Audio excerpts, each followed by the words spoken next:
شیر کامل episode number 75 Wasim Urdu والا کی آواز میں۔ اسے ڈاکٹر سبت علی کے ہاں آئے 3 ماہ ہو گئے تھے جب ایک دن انہوں نے رات کو اسے بلایا۔ آپ کو اپنا گھر چھوڑے کچھ وقت بیت گیا ہے۔ آپ کے گھر والوں نے آپ کی تلاش ابھی تک ختم تو نہیں کی ہوگی، مگر چند ماہ پہلے والی تندی و تیزی نہیں رہی ہوگی۔ اب میں جاننا چاہتا ہوں کہ آپ اب آگے کیا کرنا چاہتی ہیں، انہوں نے مختصر تمہید کے بعد کہا۔ میں نے آپ کو بتایا تھا میں اسٹڈیز جاری رکھنا چاہتی ہوں۔ وہ اس کی بات پر کچھ دیر خاموش رہے، پھر انہوں نے کہا، امامہ آپ نے اپنی شادی کے بارے میں کیا سوچا ہے؟ وہ ان سے اس سوال کی توقع نہیں کر رہی تھی۔ شادی؟ کیا مطلب؟ وہ بے اختیار ہکلائی۔ آپ جن حالات سے گزر رہی ہیں ان میں آپ کے لیے سب سے بہترین راستہ شادی ہی ہے۔ کسی اچھی فیملی میں شادی ہو جانے سے آپ اس عدم تحفظ کا شکار نہیں رہیں گی جس کا شکار آپ ابھی ہیں۔ میں چند اچھے لڑکوں اور فیملیز کو جانتا ہوں، میں چاہتا ہوں ان میں سے کسی کے ساتھ آپ کی شادی کر دی جائے۔ وہ بالکل سفید چہرے کے ساتھ انہیں چپ چاپ دیکھتی رہی۔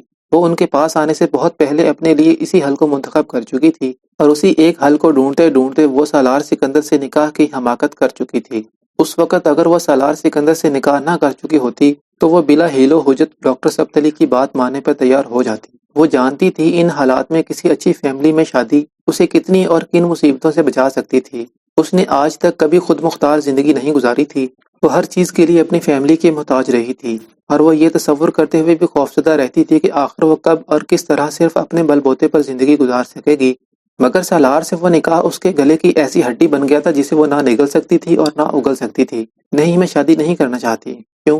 اس کے پاس اس سوال کا جواب موجود تھا، مگر حقیقت بتانے کے لیے حوصلہ نہیں تھا۔ ڈاکٹر سبت علی اس کے بارے میں کیا سوچتے؟ یہ کہ وہ ایک جھوٹی لڑکی ہے جو اب تک انہیں دھوکہ دیتے ہوئے ان کے پاس رہ رہی تھی، یا یہ کہ شاید وہ سالار سے شادی کے لیے ہی اپنے گھر سے نکلی تھی اور باقی سب کچھ کے بارے میں جھوٹ بول رہی تھی، اور اگر انہوں نے حقیقت جان لینے پر اس کی مدد سے معذرت کر لی یا اسے گھر سے چلے جانے کا کہا تو، اور اگر انہوں نے اس کے والدین سے رابطہ کرنے کی کوشش کی تو؟ وہ 3 ماہ سے ڈاکٹر سبت علی کے پاس تھی۔ وہ کتنے اچھے تھے وہ بخوبی جانتی تھی، لیکن وہ اس قدر خوفزدہ اور محتاط تھی کہ وہ کسی قسم کا رسک لینے پر تیار نہیں تھی۔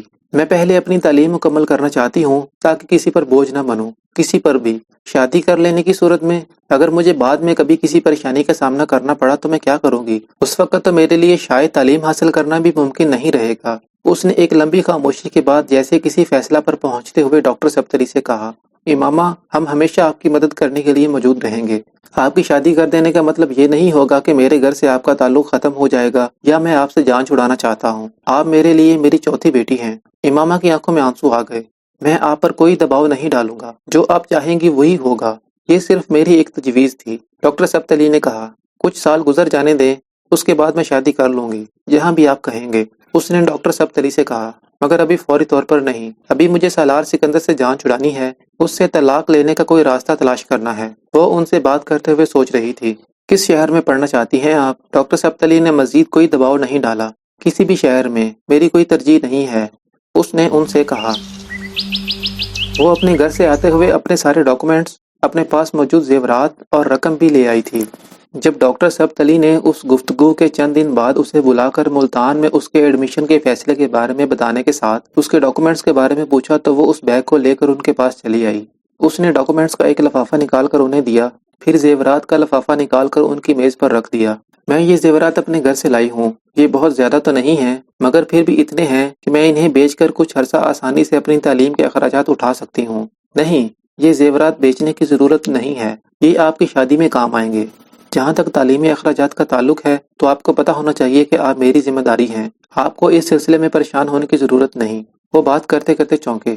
ان کی نظر اس کے ٹیبل پر رکھے چھوٹے سے کھلے بیگ کے اندر تھی۔ امامہ نے ان کی نظروں کا تعاقب کیا۔ وہ بیگ میں نظر آنے والے چھوٹے سے پستول کو دیکھ رہے تھے۔ امامہ نے قدرے شرمندگی کے عالم میں اس پسٹل کو بھی نکال کر ٹیبل پر رکھ دیا۔ یہ میرا پسٹل ہے، میں یہ گھر سے لائی ہوں۔ میں نے آپ کو بتایا تھا مجھے سالار سے مدد لینی تھی اور وہ اچھا لڑکا نہیں تھا، وہ انہیں اس کے بارے میں مزید نہیں بتا سکتی تھی۔ ڈاکٹر سبت علی پستول کو اٹھا کر دیکھ رہے تھے۔ چلانا آتا ہے آپ کو اسے؟ امامہ نے افسردہ مسکراہٹ کے ساتھ اس بات میں سر ہلایا۔ کالج میں NCC کی ٹریننگ ہوتی تھی، میرا بھائی وسیم بھی رائفل شوٹنگ کلب میں جایا کرتا تھا، کبھی کبھار مجھے بھی ساتھ لے جاتا تھا۔ میں نے اپنے بابا سے ضد کر کے خریدا تھا، یہ گولڈ پلیٹڈ ہے۔ وہ ان کے ہاتھ میں پکڑے ہوئے پستول کو دیکھتے ہوئے مدھم آواز میں کہہ رہی تھی، آپ کے پاس اس کا لائسنس ہے؟ ہے، مگر وہ ساتھ لے کر نہیں آئی۔ پھر آپ اسے یہیں پر رہنے دیں، ملتان ساتھ لے کر نہ جائیں، زیورات کو لاکر میں رکھوا دیتے ہیں۔ امامہ نے سر ہلا دیا۔ وہ چند ماہ کے بعد ملتان اپنی سٹڈیز کے سلسلے کو ایک بار پھر جاری رکھنے کے لیے آ گئی تھی۔ ایک شہر سے دوسرے شہر، دوسرے سے تیسرے شہر، ایک ایسا شہر جس کے بارے میں اس نے کبھی خواب میں بھی نہیں سوچا تھا۔ مگر اس نے تو خواب میں اور بہت کچھ بھی نہیں سوچا تھا۔ کیا اس نے کبھی یہ سوچا تھا کہ وہ 20 سال کی عمر میں ایک بار پھر بی ایس سی میں داخلہ لے گی، اس عمر میں جب لڑکیاں بی ایس سی کر چکی ہوتی ہیں؟ کیا اس نے کبھی یہ سوچا تھا کہ وہ اپنی مرضی سے میڈیکل کالج چھوڑ دے گی؟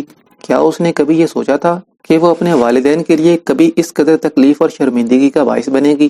کیا اس نے کبھی یہ سوچا تھا کہ وہ اسجد کے بجائے کسی اور سے محبت کرے گی اور پھر اس سے شادی کے لیے یوں پاگلوں کی طرح کوشش کرے گی؟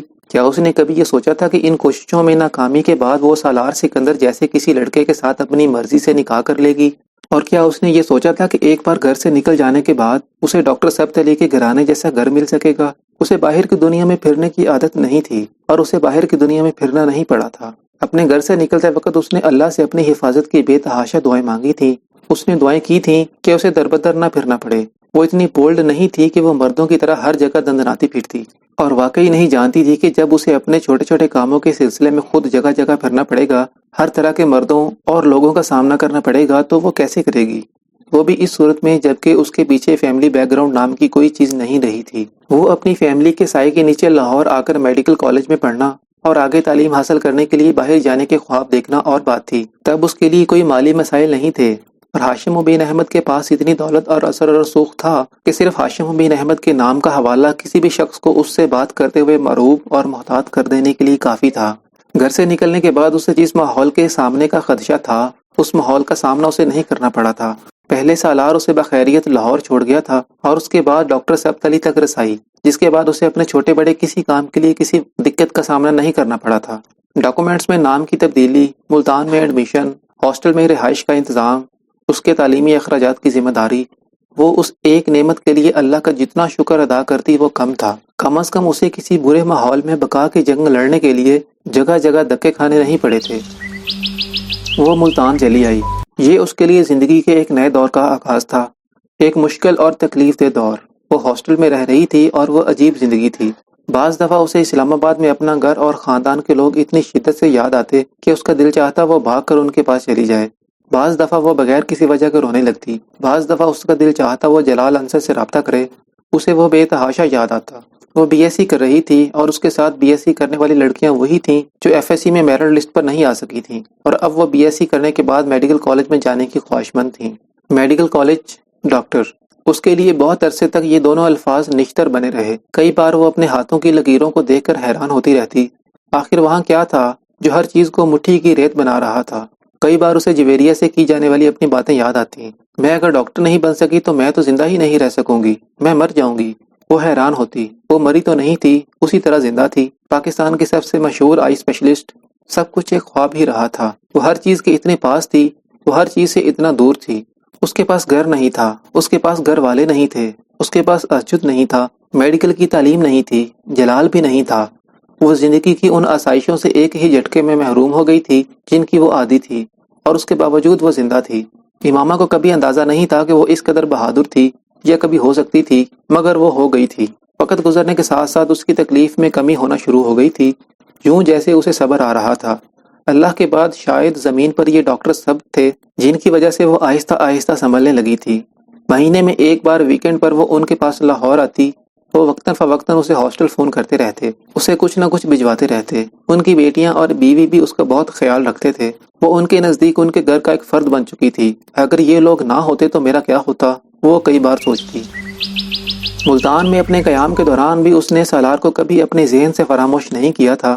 تعلیم کا سلسلہ باقاعدہ طور پر شروع کرنے کے بعد وہ ایک بار اسے رابطہ کرنا چاہتی تھی، اور اگر وہ پھر اسے طلاق دینے سے انکار کر دیتا تو وہ بالآخر ڈاکٹر ثبت علی کو اس تمام معاملے کے بارے میں بتا دینا چاہتی تھی۔ اور سالار سے رابطہ اس نے بی ایس سی کے امتحانات سے فارغ ہونے کے بعد لاہور آنے سے پہلے کیا۔